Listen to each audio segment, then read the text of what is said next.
ሰላም ሰላም ጤና ይስጥልኝ። ዛሬ የምንመለከተው እንግዲህ የሚስተር ቢስት የዓለማችን ቁጥር አንድ ዩቲዩበር ነው። ዛሬ ምን ያህል ያገኛል የሚለውን በቪዲዮዎቹ እናያለን ማለት ነው። እንደምትመለከቱት እንግዲህ በጣም ብዙ ቪዲዮዎች አሉት። በመቶዎች ሚሊዮን የሚታይ ቪዲዮ አለው። አሁን ከሁለት ሳምንት በፊት የለቀቀውን ቪዲዮ እናያለን ማለት ነው። ምን ያህል ያገኘ የሚለውን እናይና ቀጣይ ደግሞ በወር በሳምንት ስንት ያገኛል የሚለውን አብረን እናያለን። ሰብስክራይብ እያደረጋችሁ ጀምሩት።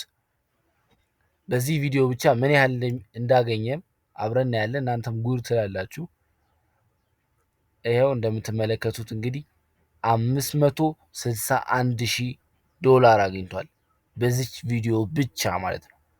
እንደምትመለከቱት 112 ሚሊዮን ሰው አይቶታል።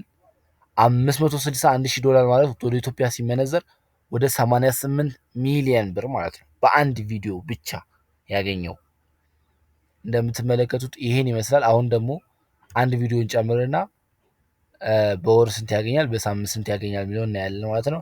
ይሄም እስቲ ይሄን እንክፈተውና ይሄን እንክፈተውና እንየውና ምን ያህል አገኘ የሚለውን ቼክ እናደርጋለን። ይሄም እንደምትመለከቱት $588,000 አግኝቷል ማለት ነው በዚህ ቪዲዮ ብቻ። መገመት አያዳግትም እንግዲህ በአንድ ቪዲዮ 88 ሚሊዮን ብር በላይ ማግኘት በጣም ከባድ ገንዘብ ነው። አሁን ደግሞ በሳምንት በወር ስንት ያገኘ የሚለው እናያለን።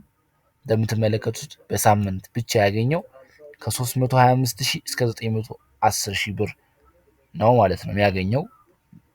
1 ሚሊዮን ሰብስክራይበር አግኝቷል በዚህ 7 ቀን ውስጥ ብቻ። አሁን ደግሞ በወር ምን ያህል አገኘ የሚለውን እንደምትመለከቱት 3.25 ቢሊዮን ቪው ታይቷል በ28 ቀን ውስጥ ብቻ ማለት ነው። ሰብስክራይበሩ ደግሞ 6 ሚሊዮን ሰብስክራይበር አግኝቷል በዚህ ወር ብቻ ማለት ነው። ከ1.8 ሚሊዮን እስከ 5.1 ሚሊዮን ብር ዶላር ያገኛል ማለት ነው። እንደምትመለከቱት በጣም ከባድ ገንዘብ ነው በወር ብቻ የሚያገኘው ማለት ነው። እንግዲህ ይሄን ይመስላል እንግዲህ የዛሬው ቪዲዮ። ቀጣይ ደግሞ የማንን ልስራላችሁ ኮሜንት ላይ ማስቀመጥ እንዳትረሱ። የዛሬው ቪዲዮ ይሄን ይመስላል። ሰብስክራይብ ማድረጋችሁም እንዳትረሱ። ይመቻችሁ።